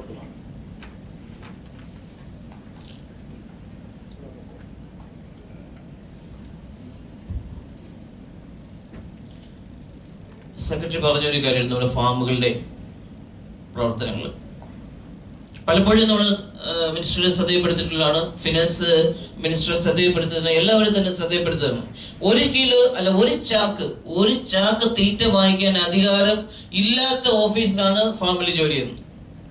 1 ചാക്ക് തീറ്റ വാങ്ങിക്കാൻ സ്വന്തമായ അധികാരമില്ലാത്ത ഒരു ഓഫീസറാണ് ഈ ഫാമിൽ ജോലി ചെയ്യുന്നത്. അവർക്ക് നേരിട്ട് ഡയറക്ടറെ 20-25 ലക്ഷം രൂപയുടെ അഡ്മിനിസ്ട്രേറ്റീവ് സാങ്ഷൻ നേരിട്ടാണ് നൽകുന്നത്. യാതൊരു തരത്തിലൊരു ഭയമോ യാതൊരു തരത്തിലുള്ള ബുദ്ധിമുട്ടോ ഇല്ലാതെ ഒരു 3 ഉദ്യോഗസ്ഥന്മാരും ഡയറക്ടറേറ്റിൽ എക്സ്ക്ലൂസീവ്ലി ഇതിനു വേണ്ടി ചെയ്യും. ഫാമുകളുടെ വികസനത്തിനും ഡെവലപ്മെന്റ്സിനും ബാക്കിയുള്ള എല്ലാ ആക്ടിവിറ്റീസിനും കൃത്യമായിട്ടുള്ള നിർദ്ദേശങ്ങളും അതിനുള്ള സഹായവും ചെയ്യാനായിട്ട് എനിക്കറിയാം. ഡോക്ടർ ഷാനവാസ് ഏറ്റവും കൂടുതൽ ജോലി ചെയ്യുന്ന ഒരു ഉദ്യോഗസ്ഥനാണ് ഡയറക്ടറേറ്റിൽ, എല്ലാ ഫാമിന്റെ ചാർജ്. അദ്ദേഹം നടത്തുന്ന പ്രവർത്തനങ്ങളിൽ നമുക്ക് മനസ്സിലാക്കാൻ പറ്റുന്നത്, കഴിഞ്ഞ ഈ ഗവൺമെന്റ് അധികാരത്തിൽ വരുമ്പോൾ 5 ലിറ്റർ ആയിരുന്ന, അല്ലെങ്കിൽ നമ്മൾ അധികാരത്തിൽ വരുമ്പോൾ 5 ലിറ്റർ ആയിരുന്ന പാലുൽപാദനം ഒരു ഫാമിൽ നിന്ന് ഇപ്പൊ 10 ലിറ്ററായി, 8 ലിറ്ററായി. അത്തരത്തിലുള്ള വികസനം നമ്മുടെ ഡിപ്പാർട്ട്മെന്റിൽ നടന്നുകൊണ്ടിരിക്കുകയാണ്. അത് അറിയാതെയാണ് പോകുന്നത്. പക്ഷെ ഇത് അറിയാനൊരു സംവിധാനം ഉണ്ടാകും. പണ്ട് പാടി നടന്നതുപോലെ നമ്മുടെ പ്രവർത്തനങ്ങൾ ജനങ്ങളിൽ എത്തിക്കാനുള്ള ഒരു സംവിധാനം തീർച്ചയായിട്ടും നമ്മുടെ ഭാഗത്തുനിന്നുണ്ടാവും. PROമാരെ പോസ്റ്റ് ചെയ്തിട്ടുണ്ടെങ്കിലും PROമാരുടെ ആക്ടിവിറ്റീസ് വളരെ മോശമാണ്. ഒരു തരത്തിലും നമ്മുടെ ഇൻഫർമേഷൻ ജനങ്ങളിലേക്ക് എത്തുന്നില്ല. അപ്പൊ കൃത്യമായിട്ടുള്ള ഇൻഫർമേഷൻ ജനങ്ങളിൽ എത്തിച്ചാൽ മാത്രമേ ആ ഡിപ്പാർട്ട്മെന്റിനെ കുറിച്ച് പബ്ലിക്കിന്റെ ഇടയിൽ ഒരു അഭിമാനകരമായ ഒരു അന്തസ്സോട് കൂടി നടക്കാൻ പറ്റുന്ന ഒരു സാഹചര്യത്തിലേക്ക് നമുക്ക് പോകാൻ കഴിയുള്ളൂ. അപ്പൊ പുതിയ PROമാരെയൊക്കെ പോസ്റ്റ് ചെയ്തിട്ടുണ്ട്. എല്ലാ ജില്ലാ ഓഫീസർമാരും നിങ്ങളൊക്കെ തന്നെ ഇതിന്റെ സജീവമായ ഒരു ഇൻവോൾവ്മെന്റിലേക്ക് കൊണ്ടുപോയാൽ മാത്രമേ കഴിയത്തുള്ളൂ. ഡിപ്പാർട്ട്മെന്റ് വളരെ നല്ല രീതിയിൽ എല്ലാവരുടെ സഹകരണത്താൽ പോകുന്നുണ്ട്. അതിൽ എനിക്ക് വളരെ സന്തോഷമുണ്ട്. അടുത്ത അഡീഷണൽ ഡയറക്ടർമാരെ പ്രൊമോഷൻ എനിക്ക് തോന്നുന്നു ഇന്നോ നാളെയോ ഇറങ്ങും. ജോയിന്റ് ഡയറക്ടർമാരെ, ഡെപ്യൂട്ടി ഡയറക്ടർമാരെ, നമ്മുടെ സെക്രട്ടറി എന്ത് ഹെൽപ്പാണെന്ന് ചെയ്തത്. കഴിഞ്ഞ ദിവസം ഞാൻ സാറേ നമ്മുടെ അഡീഷണൽ ഡയറക്ടർമാരുടെ പ്രൊമോഷനാണ്, അപ്പം തന്നെ ഇരുന്ന് ഒപ്പിട്ട് തന്നു. വിതിൻ 1-2 മിനിറ്റ് എല്ലാ ഫയലും ഒപ്പിട്ട് തന്നു.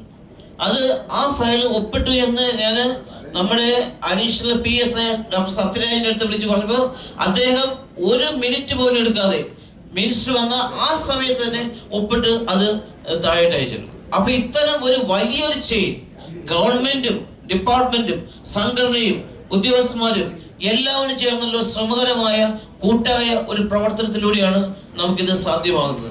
ഇത്തരത്തിലുള്ള പ്രവർത്തനങ്ങൾ നമ്മൾ മുന്നോട്ട് പോയി കഴിഞ്ഞാൽ 2022 അല്ല അതിനു മുന്നേ തന്നെ കർഷകരുടെ വരുമാനം ഇരട്ടിയാക്കാനും ഉദ്യോഗസ്ഥന്മാരുടെ സാമ്പത്തികമായിട്ടുള്ള ആനുകൂല്യങ്ങൾ എല്ലാം തന്നെ പ്രൊമോഷൻ, അതുപോലെ സോഷ്യൽ സ്റ്റാറ്റസ്, എല്ലാത്തിനും ഒരു വികസനം അല്ലെങ്കിൽ ഒരു നമുക്ക് ചിന്തിക്കാൻ പറ്റാത്ത ഒരു തലത്തിലേക്ക് നമുക്ക് പോകാനായിട്ട് കഴിയും.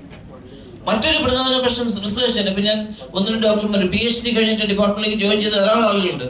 അവർക്ക് ഏത് ഫീൽഡിലും മൃഗസംരക്ഷണ മേഖലയിൽ ആവശ്യമായ ഡെവലപ്മെന്റ്സ് സാധ്യമായ ഏത് മേഖലയിലും റിസർച്ച് ചെയ്യാനുള്ള ഒരു ഓപ്പർച്യൂണിറ്റി നൽകുകയാണ്. അവർക്ക് എവിടെ വേണമെങ്കിലും ഡിപ്പാർട്ട്മെന്റിൽ ഏത് ഓഫീസിൽ വേണമെങ്കിലും ഏത് ഫെസിലിറ്റീസ് ഏത് ലാബിൽ എപ്പോൾ വേണമെങ്കിലും വർക്ക് ചെയ്യാൻ പറ്റുന്ന ഒരു എൻവയോൺമെന്റ് ക്രിയേറ്റ് ചെയ്യാണ്. അവിടെ നിങ്ങളുടെ അഡ്വാൻറ്റേജ്, നിങ്ങൾ പഠിച്ച കാര്യങ്ങൾ, അനുഭവിച്ച കാര്യങ്ങൾ, ഇതൊക്കെ ജനങ്ങളുടെ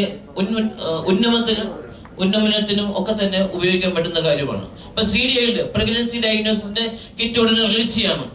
ഇന്ത്യയിൽ ആദ്യമായി യൂറിനിൽ പ്രഗ്നൻസി ഡയഗ്നോസ് 2 ആഴ്ച കഴിഞ്ഞാൽ ടെസ്റ്റ് ചെയ്യാൻ പറ്റുന്ന ഒരു സംവിധാനം നമ്മൾ ഫൈനലൈസ് ചെയ്ത് കഴിഞ്ഞു. അതിന്റെ പേറ്റൻസിക്കൊക്കെ അവർ ശ്രമം നടന്നുകൊണ്ടിരിക്കുകയാണ്. അതിനകത്ത് അജിത്ത് എന്ന ഡോക്ടറാണ് അത് ചെയ്തിട്ടുള്ളത്. അപ്പൊ അദ്ദേഹത്തെ ഈ അവസരത്തിൽ ഞാൻ അഭിനന്ദിക്കുകയാണ്. ഇതുപോലെ ധാരാളം ആക്ടിവിറ്റീസ് ഇന്ത്യയിൽ അനിമൽസിനെ വാക്സിനേറ്റ് ചെയ്യാൻ, റേബീസ് വാക്സിനേറ്റ് ചെയ്യാൻ ഒരു പ്രോട്ടോകോൾ ഇല്ല. ഡോക്ടർ സ്വപ്ന അത് 2 വർഷത്തെ റിസർച്ച് കൊണ്ട് ചെയ്യണം. ഇതുപോലെ ധാരാളം വർക്കുകൾ പല രംഗത്ത് ഡിപ്പാർട്ട്മെന്റിൽ വരുന്നുണ്ട്. അത്തരത്തിലുള്ള ഉദ്യോഗസ്ഥന്മാരെ എല്ലാം തന്നെ പ്രൊമോട്ട് ചെയ്യുന്നുള്ള ഒരു സമീപനമാണ് നമുക്കുള്ളത്. എന്തായാലും ഇതുപോലുള്ള ശക്തമായ ഒരു ടീമായി നമുക്ക് നിന്നുകൊണ്ട് മൃഗസംരക്ഷണ മേഖലയിൽ ഇനി വരുന്ന തലമുറയ്ക്ക് വഴികാട്ടിയായി അവർക്ക് അവസരം നൽകുന്ന തരത്തില് ആ അഡ്വാൻസ്ഡ് ആയിട്ടുള്ള എല്ലാ ടെക്നോളജിയും ഉപയോഗിക്കുന്ന തരത്തിലേക്ക് ഒരു പശ്ചാത്തലം ഒരുക്കി കൊടുക്കുക എന്നുള്ള നമ്മുടെ ഉത്തരവാദിത്വം നിറവേറ്റുന്ന തരത്തിലേക്ക് നമ്മൾ ആക്ടിവിറ്റീസ് കൊണ്ടുപോവുകയും വരും തലമുറയ്ക്ക് പറയാൻ പറ്റുന്ന വരും തലമുറ മൃഗസംരക്ഷണ മേഖലയിൽ ഗണ്യമായ പുരോഗതി കൊണ്ടുവരുന്ന തരത്തിലുള്ള അവരുടെ ഒരു വഴിമാർഗമായി അവരുടെ ഒരു ദാർശനിക ലക്ഷ്യം പോലെ അത്തരത്തിലുള്ള ഒരു ചിന്ത നമ്മുടെ എല്ലാവരുടെയും മനസ്സിലുണ്ടാവണമെന്നും മൃഗസംരക്ഷണം വളരെ ശക്തമായ ഒരു സാന്നിധ്യമായി കേരളത്തിൽ ഉണ്ടാകണമെന്നുള്ള ഒരു ആഗ്രഹത്തിന്റെ പുറത്താണ് ഞാൻ ഇത്രയും സംസാരിച്ചത്. എന്തായാലും ഈ ഒരു മീറ്റിംഗിൽ എന്നെ ക്ഷണിച്ചതിനും ഇത്തരത്തിലുള്ള ഒരു വളരെ പോസിറ്റീവ് ആയിട്ടുള്ള ഒരു ഗ്രൂപ്പിന്റെ കൂടെ സംസാരിക്കാൻ പറ്റിയതും ഭാഗ്യമായിട്ട് കണക്കാക്കുന്നു. എല്ലാവർക്കും എന്റെ അഭിനന്ദനങ്ങൾ അറിയിച്ചുകൊണ്ട് ഞാൻ നിർത്തുന്നു. നമസ്കാരം. ജയ് ഹിന്ദ്. വെറ്ററിനറിയൻസ് സർവീസ് അസോസിയേഷൻ ഇന്നത്തെ ഈ പൊതുസമ്മേളനത്തിൽ അധ്യക്ഷത വഹിക്കുന്ന KVS പ്രസിഡന്റ് ഡോക്ടർ അയ്യൂബ്, ഉദ്ഘാടനം നിർവഹിച്ച ആരാധനായ വകുപ്പ് മന്ത്രി, ആരാധനായ വകുപ്പ് സെക്രട്ടറി, ഒരു വേദിയിലുള്ള നമ്മുടെ ഡയറക്ടർ, അതുപോലെ ഗോവിന്ദ് സാർ, ചാര സാർ, ദിലീപ് സാർ, സീനിയേഴ്സ്, ഇവിടെ കൂടിയിട്ടുള്ള മെമ്പേഴ്സ്, എന്തായാലും ഇതൊരു ചരിത്രത്തിന്റെ ഭാഗമാണ് എന്ന് നേരത്തെ പലരും സൂചിപ്പിച്ച് തന്നെ ആവർത്തിക്കാൻ ആഗ്രഹിക്കുകയാണ്. കേരള വെറ്ററിനറിയൻസ് സർവീസ് അസോസിയേഷൻ രൂപീകൃതമായിട്ട് ഈ മെയ് മാസത്തിലേക്ക് 1 വർഷം പൂർത്തിയായി. ഈ സംഘടന ഉണ്ടാകാനുള്ള സാഹചര്യമൊക്കെ ഇവിടെ കൂടിയിട്ടുള്ള എല്ലാവർക്കും അറിയാം എന്ന് ഞാൻ വിശ്വസിക്കുന്നു. ഒരു സർവീസ് സംഘടനയെ സംബന്ധിച്ച് 1 വർഷം എന്ന് പറയുന്നത് തീർച്ചയായിട്ടും ഒരു വിലയിരുത്തലിന്റെ കാലഘട്ടമൊന്നുമല്ല. എന്നാൽ പോലും ഒരു പിച്ച് വെച്ച് നടക്കുന്ന സമയത്ത് തന്നെ ഇത്രയും നല്ല രീതിയിൽ വിപുലമായി ഒരു കൺവെൻഷൻ സംഘടിപ്പിക്കാൻ കഴിഞ്ഞു എന്നുള്ളത് വലിയ ഒരു പ്രതീക്ഷയാണ് നമുക്കെല്ലാം നൽകുന്നത്. തീർച്ചയായിട്ടും ഇതിന്റെ രൂപീകരണ യോഗത്തിൽ തന്നെ സംബന്ധിച്ചൊരു വ്യക്തിയാണ് ഞാൻ ഉൾപ്പെടെ പലരും. ഇപ്പോൾ പലരുമായിട്ടും ആശയവിനിമയം നടക്കുകയുള്ളൂ. അവർക്കുള്ളൊരു ആശങ്ക എന്താണെന്ന് വെച്ചാൽ നമുക്ക് വലിയൊരു ഉത്തരവാദിത്വം നമുക്ക് വന്ന പോലെ ഒരു തോന്നൽ എല്ലാവർക്കും ഉണ്ടായി. കാരണം ഇപ്പോൾ ഉണ്ടായ ഈ പ്രതീക്ഷ നിലനിർത്തേണ്ട ഒരു ബാധ്യത നമുക്ക് എല്ലാവർക്കും ഉണ്ട്. ഇപ്പോൾ ഉണ്ടായ ഒരു സാഹചര്യം ഒരു പോസ്റ്റ്മോർട്ടത്തിന് വിധേയമാക്കേണ്ട സാഹചര്യമൊന്നുമില്ല. എങ്കിൽ പോലും രാവിലത്തെ സെഷനിൽ ഓരോ ജില്ലകളിൽ നിന്നുള്ള ചർച്ചകൾ ശ്രദ്ധിച്ചപ്പോൾ നേരത്തെ ഇവിടെ സൂചിപ്പിച്ച സാറ് പറഞ്ഞ ഒരു പോയിന്റാണ് എനിക്ക് വളരെ പ്രസക്തമായി തോന്നിയത്. നമ്മുടെ ഈ സംഘടനയുടെ രൂപീകരണത്തിനുള്ള ഒരു ഇന്ധനം എന്ന് പറയുന്നത് ഏതെങ്കിലും ഒരു വ്യക്തിയോടോ അല്ലെങ്കിൽ വ്യക്തികളോടോ ഉള്ള ഒരു വിരോധം ആയി മാത്രം ആവരുത്. ഇത് തീർച്ചയായിട്ടും നമ്മുടെ ഇന്ത്യൻ ഒരു രാഷ്ട്രീയം എടുത്തു പരിശോധിച്ചാൽ അതിനോട് പൂർണ്ണമായും താരതമ്യം ചെയ്യുന്ന രീതിയിലല്ല. എങ്കിൽ പോലും നമുക്ക് സ്വാതന്ത്ര്യാനന്തര കാലഘട്ടത്തിൽ തന്നെ നമുക്കൊരു പ്രതീക്ഷ ഉണ്ടായിരുന്നത് ഇന്ത്യയുടെ രാഷ്ട്രപിതാവിൽ തന്നെയായിരുന്നു. പിന്നീട് ആ രാജ്യം വളർന്നു വരുമ്പോൾ ഇന്ത്യ ഭരിച്ചിരുന്ന ശ്രീമതി ഇന്ദിരാഗാന്ധിയിലായിരുന്നു ജനങ്ങളൊക്കെ വളരെ പ്രതീക്ഷ അർപ്പിച്ചത്. മറ്റേത് നമ്മുടെ രാഷ്ട്രപിതാവായിരുന്നു. പിന്നീട് ഒരു മാതാവിന്റെ സ്ഥാനത്ത് ശ്രീമതി ഇന്ദിരാഗാന്ധിയെ എല്ലാവരും കാണുകയുണ്ടായി. പിന്നീട് ഇന്ത്യൻ രാഷ്ട്രീയത്തിൽ ഒരു ലാക്കോണയാണ്, ഒരു ശൂന്യതയാണ് പിന്നീട് ഉണ്ടാവുന്നത്. അതിന്റെ ഒരു ആഫ്റ്റർ എഫക്റ്റ് എന്ന് വേണമെങ്കിൽ നമുക്ക് പറയാം. പിന്നീട് പ്രതീക്ഷയുടെ ജനങ്ങൾ വീണ്ടും ഒരു ഗവൺമെന്റിൽ പ്രതീക്ഷ അർപ്പിക്കുന്നത് പോലെയാണ്. ആ രീതിയിൽ നമുക്ക് ഒരു കമ്പാരിസൺ പൂർണ്ണമായി സാധ്യമല്ലെങ്കിൽ പോലും എനിക്ക് തോന്നുന്നത് 15 വർഷക്കാലമായി ഇവിടെ കേരളത്തിൽ വെറ്ററിനറിയൻസിനെ പ്രതിനിധാനം ചെയ്തിരുന്ന സംഘടനകൾ തീർച്ചയായിട്ടും നമുക്ക് എന്ത് നേടി തന്നു എന്നൊരു പുനരാലോചന ആവശ്യമാണ്. 15 വർഷം കൊണ്ട് അതിന്റെ നേതൃത്വത്തിലിരുന്ന ആളുകൾ തുടർച്ചയായി ഒരേ ആളുകൾ തന്നെ അത് ഭരിക്കും, ആ സംഘടന കൊണ്ടെടുക്കുമ്പോൾ തീർച്ചയായിട്ടും ആ വ്യക്തികളുടെ ഒരു സ്വഭാവം ആ സംഘടനയ്ക്ക് കൈവരും. അപ്പോൾ KVC രൂപീകരിക്കുമ്പോൾ തന്നെ അങ്ങനെയാണ് ഈ സംഘടനകളുടെ മുഖം നഷ്ടപ്പെടുന്ന ഒരു പക്ഷേ അങ്ങനെയാണ് എന്ന് വേണമെങ്കിൽ പറയാം.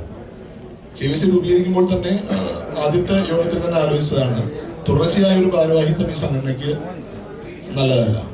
അത് ചില മറ്റു പലയിടത്തും കാണുന്ന പോലെ അത് വർഷം മാറിക്കൊണ്ടിരിക്കുന്നത് തീർച്ചയായിട്ടും ഒരു നല്ല കാര്യമായിരിക്കും. അപ്പോൾ ഇതിനെ തുടർന്ന് വരുന്ന ഇലക്ഷനോ മറ്റ് സംഘടനാ പരിപാടികളൊക്കെ ഉണ്ടെങ്കിൽ അത്തരത്തിൽ കൂടി ആലോചിക്കണമെന്ന് അപേക്ഷിക്കുകയാണ്. പിന്നെ മാത്രമല്ല ഈ വെറ്ററിനറിയൻസ് കാലകാലങ്ങളായി അനുഭവിച്ചുകൊണ്ടിരുന്ന ആനുകൂല്യങ്ങൾ ഇത് ഈ നേതൃത്വം അത് കൈകാര്യം ചെയ്യുമ്പോൾ അത് നഷ്ടപ്പെടുന്ന ഒരു അനുഭവമാണ് നമുക്കുണ്ടായിട്ടുള്ളത്. കൂടുതലായിട്ടൊന്നും നേടിത്തന്നു. ഇപ്പോൾ വകുപ്പ് മന്ത്രിയോട് വരെ നമുക്ക് അഭ്യർത്ഥിക്കേണ്ടി വന്ന റിസ്ക് അവേഴ്സ് ഉൾപ്പെടെയുള്ള കാര്യങ്ങൾ ഒട്ടേറെ കാര്യങ്ങൾ നമുക്ക് നമ്മുടെ ആനുകൂല്യങ്ങൾ നഷ്ടപ്പെടുന്ന ഒരു സാഹചര്യം ഉണ്ടായിരുന്നു. അപ്പോൾ തീർച്ചയായിട്ടും അതിൽ നിന്നും വ്യത്യസ്തമായി ചിന്തിക്കുന്ന കുറേ ആളുകൾ അവർ തീർച്ചയായിട്ടും ഒരു വ്യക്തിവിരോധമോ അല്ലെങ്കിൽ ഒരു സംഘടനയോടുള്ള വിദ്വേഷം കൊണ്ട് മാത്രമല്ല അത് വിദഗ്ധമായ രീതിയിൽ ചിന്തിക്കുന്ന ഒരു ഗ്രൂപ്പ് ആണ് ഇപ്പോൾ നമ്മുടെ മുന്നിലുള്ളത്. അപ്പോൾ തീർച്ചയായിട്ടും ഇവരുടെയൊക്കെ ഒരു ശ്രമഫലമായി ഈ സംഘടന വീണ്ടും മുന്നോട്ട് പോകും എന്നുള്ളത് തന്നെയാണ് ഞാൻ പ്രതീക്ഷിക്കുന്നത്.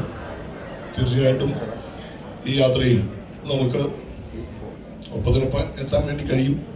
പിന്നീട് അവിടെ നിന്നോട്ട് നമുക്കത് ഇതൊരു വലിയ സംഘടനയ്ക്ക് മാറാൻ കഴിയുമെന്ന് തന്നെയാണ് തോന്നുന്നത്. അപ്പോൾ ആ രീതിയിലുള്ള ഒരു ആശയവിനിമയം